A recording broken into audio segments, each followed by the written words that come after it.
ఏదైతే దక్షిణ కాచిగా పేరుగాంచిన రాజన్న దేవస్థానంలో గత కొన్ని నెలల నుంచి అభివృద్ధి పేరిట అయోమయం చేస్తున్నప్పటికీ ఈరోజు అర్ధరాత్రి 1 గంట నుంచి 2 గంటల మధ్యన దాదాపు 20 నుంచి 50 మంది పోలీస్ సెక్యూరిటీ పెట్టుకొని ఇక్కడ ముందు గేటు స్టీల్ గేట్ ముందు రేకులతోటి మొత్తం ప్యాక్ చేయడం జరిగింది.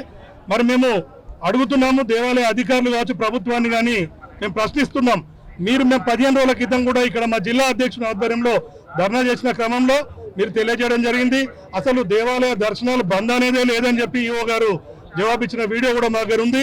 తను మాకు తెలియజేశారు. ఒకవేళ కేంద్ర మంత్రి బండి సంజయ్ గారి సూచనల మేరకు ఇక్కడ ఎల్ఈడి స్క్రీన్లతోటి ఉన్న ఆ వెహికల్ తోటి దర్శనం ఇచ్చే క్రమంలో లోపల అభివృద్ధి గుంతలు దవ్వ క్రమంలో 15 రోజులు 20 రోజులు బంద్ చేయాల్సి వస్తే మేము ఒక 3 రోజుల ముందు మీకు తెలియజేస్తామని వారు అందరి ముఖంగా ప్రెస్ ముఖంగా తెలియజేసిన సందర్భం. మరి ఈరోజు మేము తీవ్రంగా వ్యతిరేకిస్తున్నాం. ఈ దుశ్చర్యగా మేము భావిస్తున్నాం.